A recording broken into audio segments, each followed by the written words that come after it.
Hello friends, आपका favourite show Sangini for today's woman हाजिर है एक और नए धमाकेदार एपिसोड के साथ। मैं हूं आपकी होस्ट हिना और मैं बनाने वाली हूं ये एपिसोड स्पेशल कुछ quick and effective beauty tips के साथ। उसके बाद आएगा हमारा लाइफस्टाइल टॉक सेगमेंट, जहां हम बात करेंगे अपने एक्सपर्ट से एक बहुत ही गंभीर मुद्दे के बारे में। हमारा टॉपिक होगा फेयर इन किड्स, बच्चों में जब डर बैठ जाता है। इसी बारे में हम डिस्कस करेंगे हमारे लाइफस्टाइल एक्सपर्ट के साथ। और आखिर में आपको दिखाएंगे कुछ स्टाइल टिप्स, जहां हम डिस्कस करेंगे कि आपको सीजन के हिसाब से कैसे करना चाहिए अपने वार्डरोब को सेट। तो चलिए एपिसोड शुरू करने से पहले देख लीजिए आज के एपिसोड की कुछ खास हाइलाइट्स। मैदा ले लें, उसमें हल्का सा मलाई डाल लें और उसी में अगर चाहें तो आप एलोवेरा भी ऐड कर सकते हैं। बच्चे के सामने आप इतना नॉर्मल होइए, इतना सहज होइए कि वो आपको ये समझ पाए कि हाँ, मैं अगर इनसे अपने डर के बारे में, अपनी परेशानी के बारे में मैं इनसे शेयर करूँगा तो ज़रूर कहीं ना कहीं ये मेरे लिए हेल्पफुल रहेगा। आजकल नियॉन कलर सभी की पहली पसंद बनते जा रहे हैं। इनके अलावा yellow, pink, green, orange, purple और पीच के शेड्स इन हैं। तो चलिए दोस्तों, इसी के साथ शुरुआत करते हैं आज के इस एपिसोड की क्विक ब्यूटी टिप्स के साथ। क्विक ब्यूटी टिप्स में आज हम बात करेंगे फेस पैक्स की और बताएंगे कि फेस पैक्स यूज करके आप कैसे अपनी स्किन को और भी ज्यादा रेडिएंट बना सकते हैं, और ये सब सिर्फ कुछ ही मिनटों में। तो चलिए देख लेते हैं क्या है आपके लिए खास इस क्विक ब्यूटी टिप सेगमेंट में।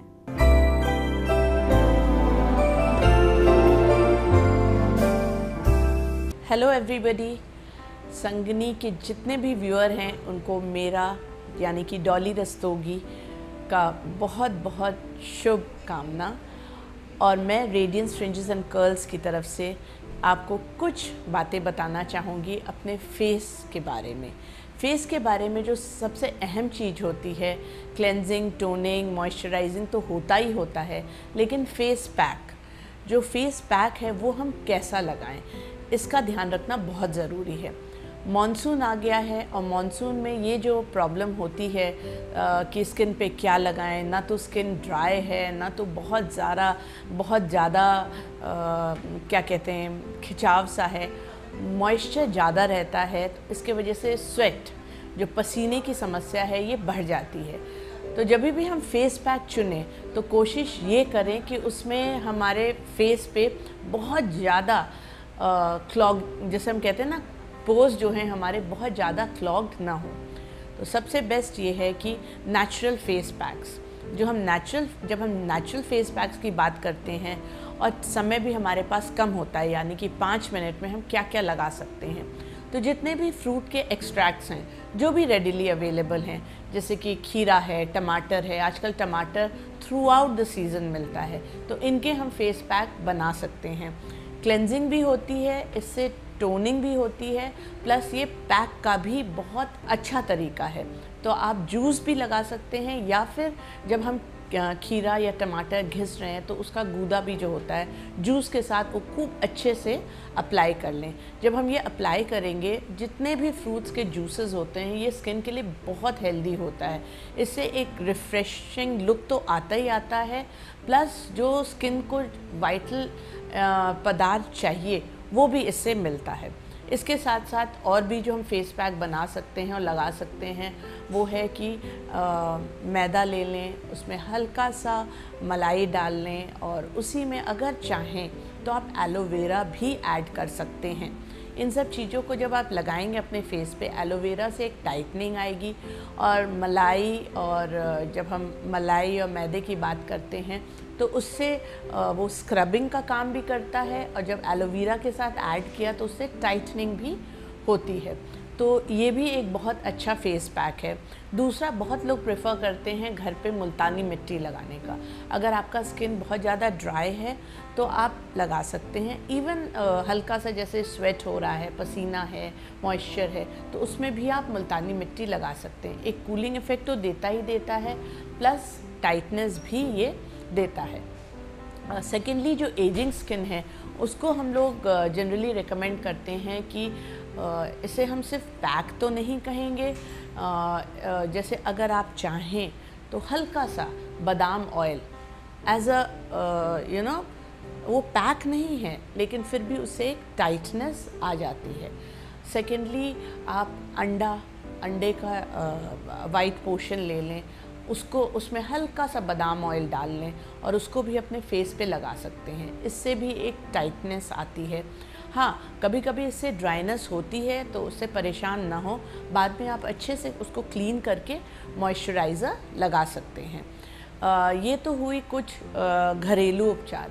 प्लस अगर आप किसी सैलून में जा रहे हैं, आपके पास वक्त कम है, 5 मिनट में तो नहीं लेकिन 10 मिनट में आपको खूब अच्छे फेस पैक्स अवेलेबल रहते हैं जो वो लगा देते हैं। तो आप वो फटाफट, मान लीजिए आप पार्टी में भी जा रहे हैं, आप पूरे तैयार हो जाइए, उसके पास बस जाइए और वो फेस पैक लगा लीजिए। उससे एकदम जैसे कहते हैं ना, एक ताजगी सी आ जाती है। जो आजकल फेस पैक्स अवेलेबल हैं उस सारे फ्रूट्स और वेजिटेबल एक्सट्रैक्ट्स के ही होते हैं, तो उससे एक नरिशिंग इफ़ेक्ट आ जाता है। हाँ ठीक है, 5 मिनट में नहीं लेकिन 10 मिनट में वो हो गया। फिर आपने रिमूव किया, हल्का सा मेकअप लगाया, तो इससे ये होगा कि आपके जो क्लॉगिंग है, अगर मेकअप बहुत ज़रूरी है तब लगाइए, या हल्का सा लिपस्टिक और लाइनर लगा लें या काजल लगा लें।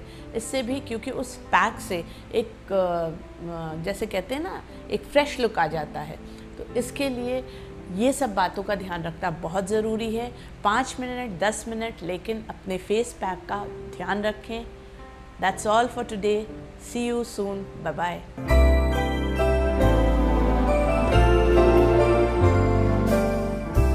दोस्तों, अगर आपके पास भी है कोई सवाल, भले ही वो आपकी ब्यूटी से रिलेटेड हो, आपकी हेल्थ से रिलेटेड या फिर फैशन रिलेटेड, आप वो सभी सवाल हम तक पहुंचा सकती हैं हमारी फेसबुक पेज के जरिए। उसके लिए आपको करना होगा सिर्फ इतना, हमारी फेसबुक आईडी है facebook/ETV संगनी। जैसे कि आप सबको पता है, संगनी में चल रहा है एक एक्साइटिंग सेल्फी कॉन्टेस्ट। तो चलिए झट से नजर डाल लेते हैं आज के एपिसोड की 5 सेल्फी एंट्रीज पर। संगनी सेल्फी कॉन्टेस्ट की आज की पहली पार्टिसिपेंट है कंचन सुधानी, विशाखापट्टनम, आंध्र प्रदेश से। संगनी सेल्फी कॉन्टेस्ट की आज की दूसरी पार्टिसिपेंट है कॉलिन उपाध्याय, बंसवाड़ा, राजस्थान से। संगनी सेल्फी कॉन्टेस्ट की आज की तीसरी पार्टिसिपेंट है मोना बंसल, गाजियाबाद, उत्तर प्रदेश से। संगनी सेल्फी कॉन्टेस्ट की आज की चौथी पार्टिसिपेंट है सुरुचि गुप्ता, जबलपुर, मध्य प्रदेश से। और संगनी सेल्फी कॉन्टेस्ट की आज की 5वीं पार्टिसिपेंट है उमंग कुलश्रेष्ठा, आगरा, उत्तर प्रदेश से। इसी के साथ बढ़ते हैं ब्रेक की तरफ। कहीं जाइएगा मत, क्योंकि ब्रेक के उस पार हम जुड़ेंगे हमारी लाइफस्टाइल एक्सपर्ट कविता जी से, जिनसे हम बात करेंगे खास टॉपिक के बारे में, जो है fear in kids. Stay tuned on Sangini for today's woman. आजकल नियॉन कलर सभी की पहली पसंद बनते जा रहे हैं। इनके अलावा yellow, pink, green, orange, purple और पीच के शेड्स इन हैं।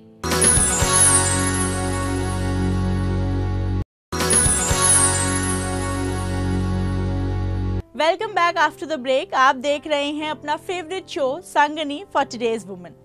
आज लाइफस्टाइल टॉक के इस सेगमेंट में हम बात करेंगे एक बहुत ही सीरियस इशू के बारे में। कई बार हमने देखा है कि बच्चों के मन में किसी भी चीज को लेके काफी डर बैठ जाता है, जिससे कि उनकी नॉर्मल लाइफ इन्फ्लुएंस होती है। ऐसों में जो छोटी छोटी चीजें हैं जिनके लिए बच्चों के मन में डर बैठ जाता है, उनके पीछे क्या रीजन है ये जानना बहुत जरूरी है। और माँ बाप को इन चीज़ों में किस तरह से सिचुएशन को हैंडल करना है, आज इन सभी चीज़ों के बारे में हम डिस्कस करेंगे अपनी लाइफस्टाइल एक्सपर्ट कविता जी से। चलिए उनका स्वागत करते हैं हमारे शो पे। Welcome to our show ma'am. शुक्रिया। कविता जी, मेरा जो सबसे पहला सवाल है वो ये है कि कई बार हमने देखा है कि बच्चों के मन में किसी भी चीज़ को लेकर डर बैठ जाता है। ऐसे में आप हमारे दर्शकों को क्या बताना चाहती हैं? देखिए, छोटे बच्चों का दिल और मन बहुत कोमल होता है, बहुत नाजुक होते हैं। बहुत जल्दी कोई भी चीज़ उनको डरा सकती है। एक्चुअली इस टाइम, इस एज में उनका डेवलपमेंटल स्टेज में इमेजिनरी लाइफ बहुत मैटर करती है। वो हर चीज़ को बहुत कल्पना करते हैं हर चीज़ को लेके, और जो कल्पना होती है वो हर किसी के लिए बहुत अच्छी होती है या पॉजिटिव वे में होती है।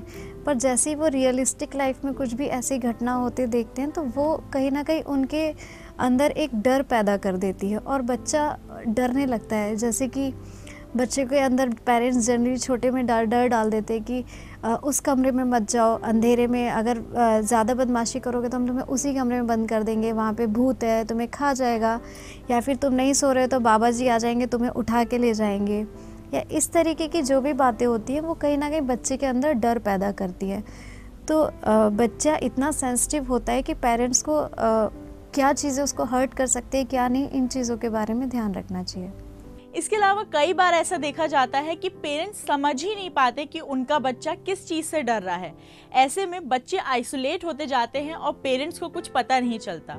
इस केस में पेरेंट्स को किस तरीके से पता लगाना चाहिए कि आखिर इसके पीछे रीज़न क्या है? जब भी देखें कि बच्चे में कुछ भी नॉर्मल लाइफ से हट के कुछ चेहरे पे या किसी भी तरीके का डर उसके अंदर वो महसूस कर रहे हैं कि उसका रूटीन से हट के उसका कुछ बिहेवियर हो गया है, तो वो कोशिश करें टाइम निकाल के उससे बात करें, अच्छे से बात करें, उसके पास बैठें, उसको समझें, उससे उस बारे में डिस्कशन करें कि बेटा ऐसी कौन सी चीज़ है जिस चीज़ के कारण तुम आजकल इतने परेशान हो या किसी तरीके का डर है।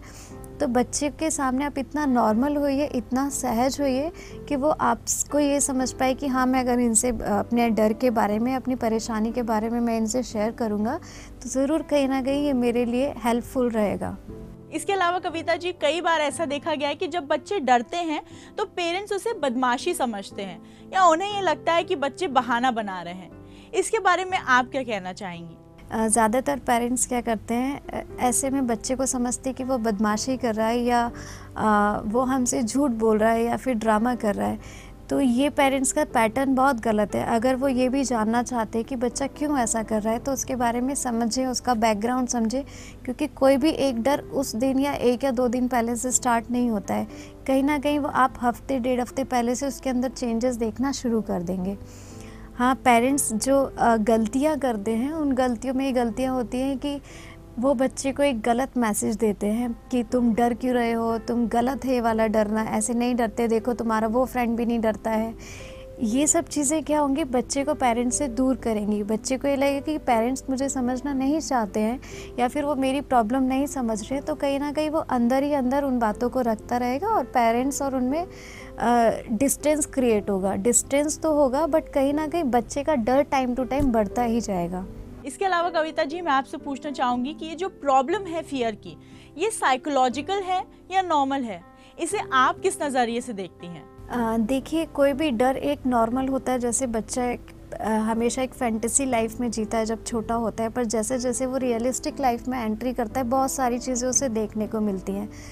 ठीक है, तो अगर पेरेंट्स ने उसको सही समय पे सही तरीके से डील कर लिया है तो वो एक नॉर्मल फियर कहलाता है। बट अगर वही डर बढ़ता जा रहा है, पेरेंट्स ने उसको सही समय पे नहीं समझा, या पेरेंट्स या उनके घर के कोई मेंबर है जो उनके लिए बहुत बड़ा फियर में उसके और डर उसके बढ़ाने में अगर फैक्टर बनते हैं, तो कहीं ना कहीं ये क्लिनिकल में जा सकता है। जैसे कि पेरेंट्स या घर का कोई भी उसका मजाक उड़ाए, उसके डर को लेके उसका मजाक उड़ा रहे हैं या उसके डर को नज़रअंदाज कर रहे हैं, या फिर उसको उन कामों के लिए प्रेशराइज कर रहे हैं कि तुम वो करो जिनसे वो डरता है, तो कहीं ना कहीं एक टाइम के बाद वो क्लिनिकल प्रॉब्लम में उसका फियर इंक्लूड हो सकता है, जिसे हम फोबिया भी कह सकते हैं।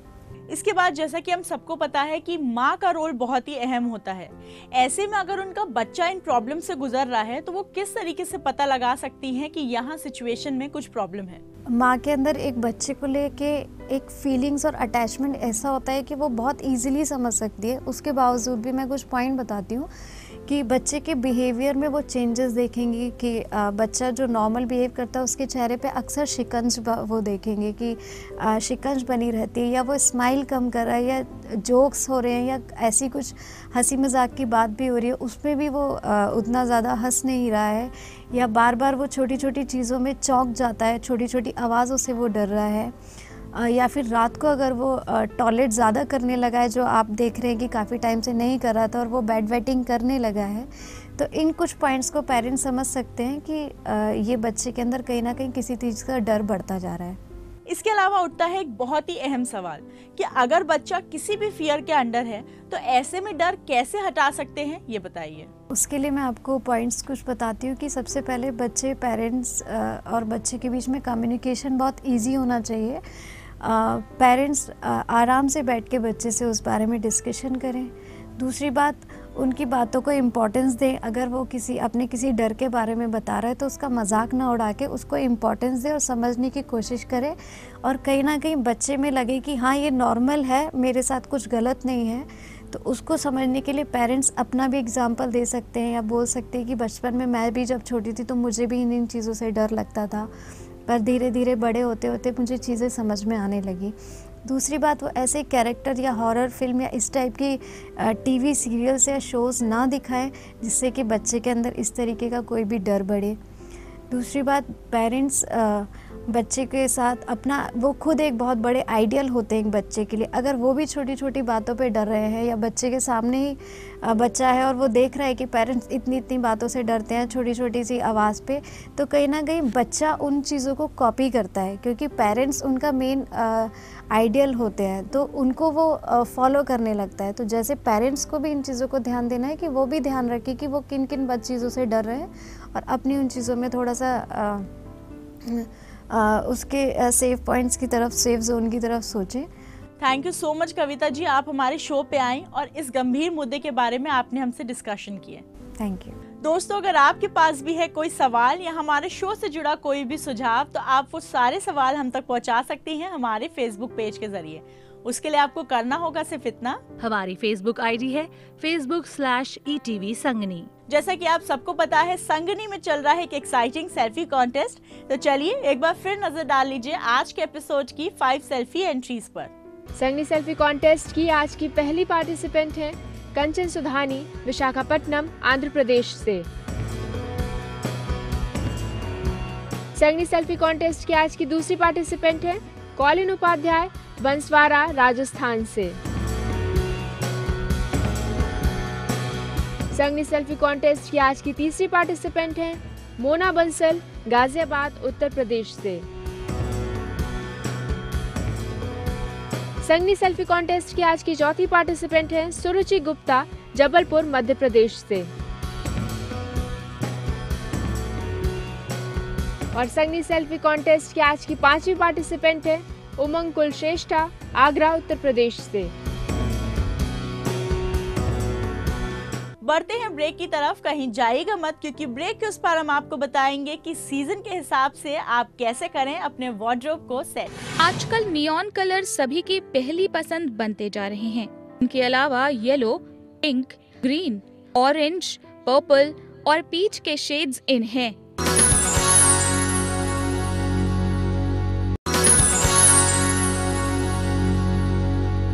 Welcome back after the break. आप देख रही हैं अपना favourite show Sangini for today's woman. Season के हिसाब से हमें अपने लुक को तो चेंज करना ही पड़ता है। ऐसे में जो सबसे पहला काम होता है वो अपने वार्डरोब को चेंज करना। वार्डरोब को हम सीजनल कलेक्शन के हिसाब से अपडेट करते हैं। ऐसे में अगर कोई एक्सपर्ट एडवाइस मिल जाए तो आपका काम और भी आसान हो जाएगा। इसीलिए आज हम इस एपिसोड में हमारे स्टाइल टिप सेगमेंट में लाए हैं आपके लिए कुछ ऐसे आइडियाज जिससे आप अपने वार्डरोब को अपडेट कर सकती हैं और अपनी स्टाइल को दे सकती हैं एक नया लुक।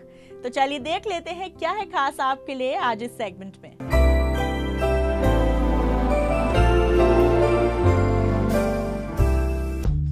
हॉट एंड ह्यूमिड मौसम में भारी भरकम कपड़ों की जगह हल्के फुल्के कपड़ों की जरूरत होती है ताकि आपको ठंडक भी मिलती रहे और फैशनेबल व स्टाइलिश भी नजर आए। स्टाइल टिप्स के सेगमेंट में आज हम आपको बता रहे हैं कैसा होना चाहिए आपका सीजनल वार्डरोब कलेक्शन ताकि आप बनी रहे कंफर्टेबल।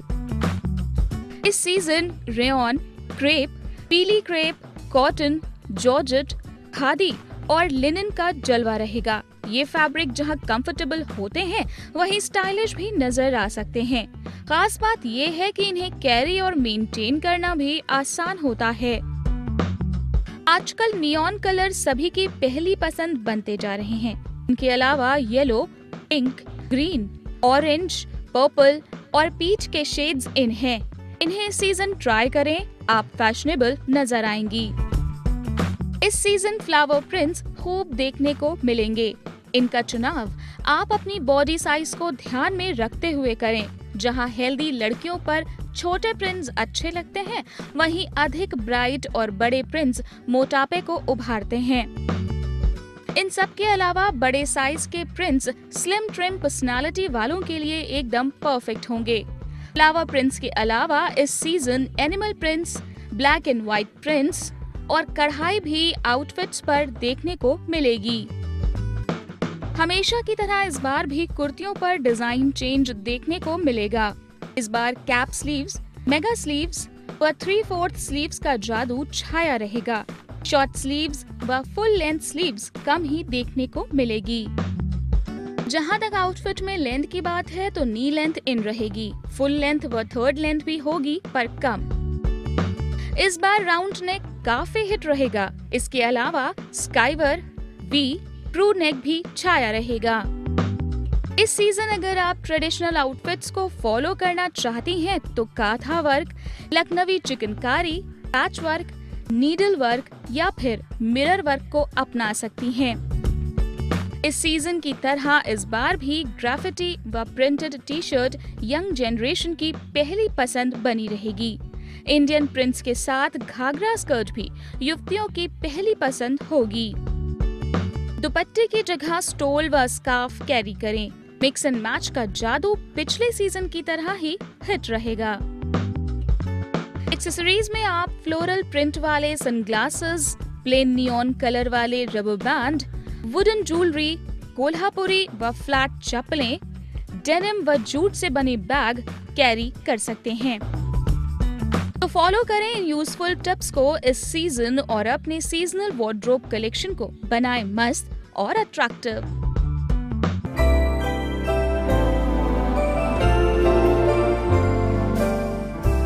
दोस्तों, अगर आपके पास भी है कोई सवाल, भले ही वो आपकी स्टाइल से रिलेटेड हो, आपकी हेल्थ से रिलेटेड या फिर ब्यूटी रिलेटेड सवाल, आप वो सारे ही क्वेश्चंस हम तक पहुंचा सकती हैं हमारे फेसबुक पेज के जरिए। उसके लिए आपको करना होगा सिर्फ इतना, हमारी फेसबुक आईडी है facebook/ETV संगनी। दोस्तों, अगर आपने अभी तक इस एक्साइटिंग कॉन्टेस्ट में पार्टिसिपेट नहीं किया है तो जल्दी से अपना फोन उठाइए, अपनी एक ब्यूटीफुल सी सेल्फी खींचिए और भेज दीजिए हमारे फेसबुक पेज पे। संगनी सेल्फी कॉन्टेस्ट की आज की पहली पार्टिसिपेंट हैं कंचन सुधानी, विशाखापट्टनम, आंध्र प्रदेश से। संगनी सेल्फी कॉन्टेस्ट की आज की दूसरी पार्टिसिपेंट हैं कॉलिन उपाध्याय, बंसवाड़ा, राजस्थान से। संगनी सेल्फी कॉन्टेस्ट की आज की तीसरी पार्टिसिपेंट हैं मोना बंसल, गाजियाबाद, उत्तर प्रदेश से। संगनी सेल्फी कॉन्टेस्ट की आज की चौथी पार्टिसिपेंट हैं सुरुचि गुप्ता, जबलपुर, मध्य प्रदेश से। और संगनी सेल्फी कॉन्टेस्ट की आज की पांचवी पार्टिसिपेंट है उमंग कुलश्रेष्ठा, आगरा, उत्तर प्रदेश से। दोस्तों, मैं उम्मीद करती हूँ कि आपको हमारा आज का एपिसोड जरूर पसंद आया होगा। इसी के साथ वक्त हो गया है आज के एपिसोड को वाइंड अप करने का। दीजिए अपनी होस्ट हिना और संगनी की पूरी टीम को इजाजत। आपकी संगनी कल फिर हाजिर होगी एक और नए इंटरेस्टिंग एपिसोड के साथ। तब तक अपना ख्याल रखिए, स्वस्थ रहिए और ब्यूटीफुल दिखिए। नमस्कार।